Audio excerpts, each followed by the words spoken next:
कहानी दिल हथेली पर। लेखक रमेश चंद्र छबीला। अमित और मेनका चुपचाप बैठे हुए कुछ सोच रहे थे। उनकी समझ में नहीं आ रहा था कि क्या करना चाहिए। तभी कालबेल बजी। मेनका ने दरवाजा खोला।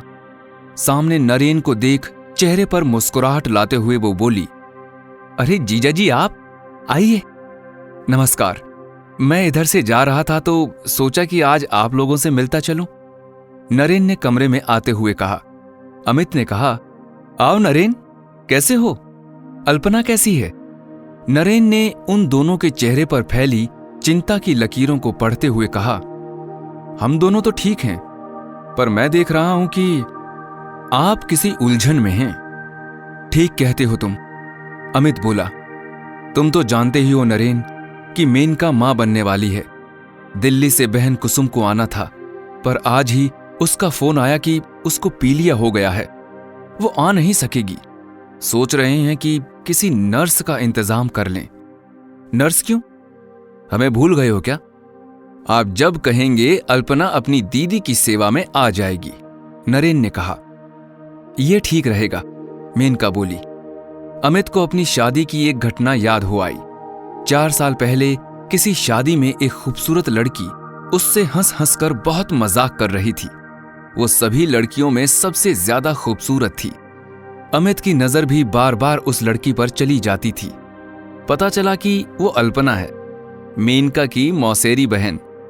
अब अमित ने अल्पना के आने के बारे में सुना तो वो बहुत खुश हुआ। मेनका को ठीक समय पर बच्चा हुआ। नर्सिंग होम में उसने एक बेटे को जन्म दिया।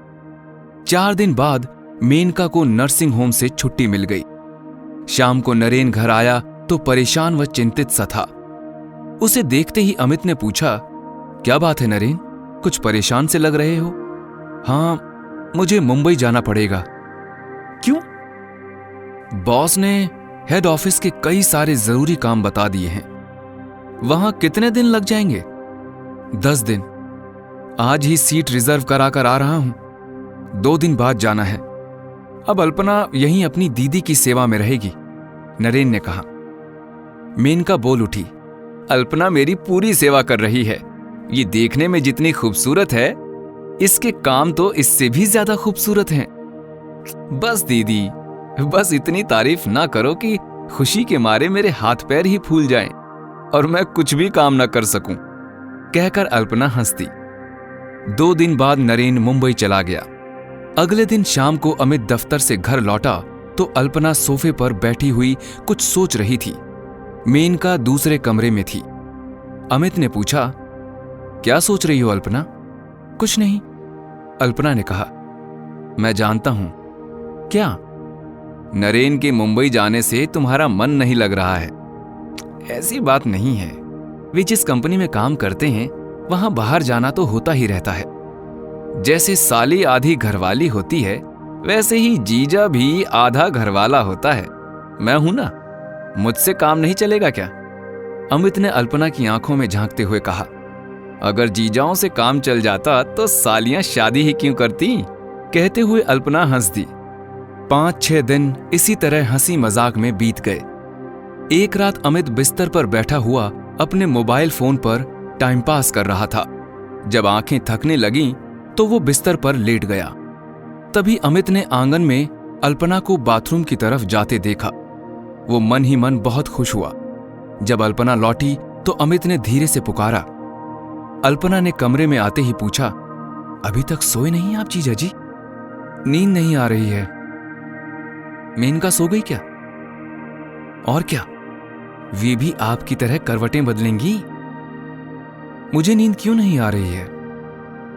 मन में होगा कुछ? बता दो मन की बात। बताओ या रहने दो, पर अभी आपको 1 महीना और करवटें बदलनी पड़ेंगी। बैठो ना जरा, कहते हुए अमित ने अल्पना की कलाई पकड़ ली। छोड़िए, दीदी जाग रही हैं। अमित ने घबराकर एकदम कलाई छोड़ दी। डर गए ना? डरपोक कहीं के। मुस्कुराते हुए अल्पना चली गई। सुबह दफ्तर जाने से पहले अमित मेनका के पास बैठा हुआ कुछ बातें कर रहा था। मुन्ना बराबर में सो रहा था। तभी अल्पना कमरे में आई और अमित की ओर देखते हुए बोली, जीजा जी, आप तो बहुत बेशर्म हैं। ये सुनते ही अमित के चेहरे का रंग उड़ गया, दिल की धड़कनें बढ़ गईं। वो दबी आवाज में बोला, क्यों? आपने अभी तक मुन्ने के आने की खुशी में दावत तो क्या, मुंह भी मीठा नहीं कराया। अमित ने राहत की सांस ली। वो बोला, सॉरी, आज आपकी ये शिकायत भी दूर हो जाएगी। शाम को अमित दफ्तर से लौटा तो उसके हाथ में मिठाई का डब्बा था। वो सीधा रसोई में पहुंचा। अल्पना सब्जी बनाने की तैयारी कर रही थी। अमित ने डब्बा खोलकर अल्पना के सामने करते हुए कहा, लो साली साहिबा, मुंह मीठा करो और अपनी शिकायत दूर करो। मिठाई का एक टुकड़ा उठाकर खाते हुए अल्पना ने कहा, मिठाई अच्छी है, लेकिन इस मिठाई से ये ना समझ लेना कि साली की दावत हो गई है। नहीं अल्पना, बिल्कुल नहीं। दावत चाहे जैसी और कभी भी ले सकती हो। कहो तो आज ही चलें किसी होटल में, एक कमरा भी बुक करा लूंगा। दावत तो सारी रात चलेगी ना। दावत देना चाहते हो या वसूलना चाहते हो? कहकर अल्पना हंस पड़ी। अमित से कोई जवाब न बन पड़ा। वो चुपचाप देखता रह गया। एक सुबह अमित देर तक सो रहा था। कमरे में घुसते ही अल्पना ने कहा, उठिए साहब, 8 बज गए हैं, आज छुट्टी है क्या? रात 2 बजे तक तो मुझे नींद ही नहीं आई। दीदी को याद करते रहे थे क्या? मेनका को नहीं, तुम्हें। अल्पना, रात भर मैं तुम्हारे साथ सपने में पता नहीं कहां कहां घूमता रहा। उठो, ये बातें फिर कभी कर लेना, फिर कहोगे दफ्तर जाने में देर हो रही है। अच्छा ये बताओ कि नरेन की वापसी कब तक है? कह रहे थे कि काम बढ़ गया है, शायद 4-5 दिन और लग जाएं। अभी कुछ पक्का नहीं है। वे कह रहे थे कि हवाई जहाज से दिल्ली तक पहुंच जाऊंगा, उसके बाद ट्रेन से यहां तक आ जाऊंगा। अल्पना, तुम मुझे बहुत तड़पा रही हो। मेरे गले लगकर किसी रात को ये तड़प दूर कर दो ना। बस बस जीजा जी, रात की बातें रात को कर लेना। अब उठो और दफ्तर जाने की तैयारी करो, मैं नाश्ता तैयार कर रही हूं। अल्पना ने कहा और रसोई की ओर चली गई। एक शाम दफ्तर से लौटते समय अमित ने नींद की गोलियां खरीद ली।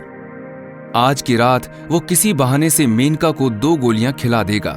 अल्पना को भी पता नहीं चलने देगा। जब मेनका गहरी नींद में सो जाएगी तो वो अल्पना को अपनी बना लेगा। अमित खुश होकर घर पहुंचा तो देखा कि अल्पना मेनका के पास बैठी हुई थी। अभी नरेन का फोन आया है, वो ट्रेन से आ रहा है। ट्रेन 1 घंटे बाद स्टेशन पर पहुंच जाएगी।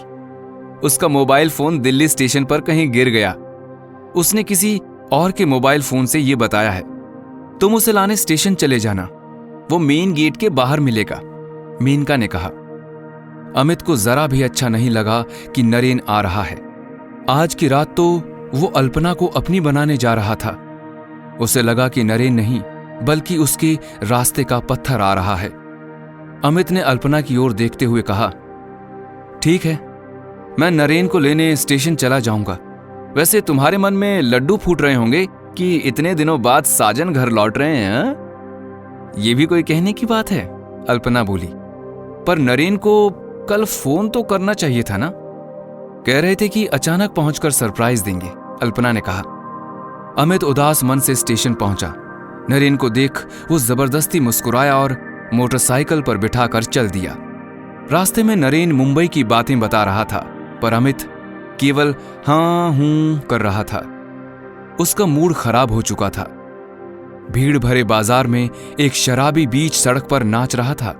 वो अमित की मोटरसाइकिल से टकराता टकराता बचा। अमित ने मोटरसाइकिल रोक दी और शराबी के साथ झगड़ने लगा। शराबी ने अमित पर हाथ उठाना चाहा तो नरेन ने उसे एक थप्पड़ मार दिया। शराबी ने जेब से चाकू निकाला और नरेन पर वार किया। नरेन बच तो गया, पर चाकू से उसका हाथ थोड़ा जख्मी हो गया। ये देखकर वो शराबी वहां से भाग निकला।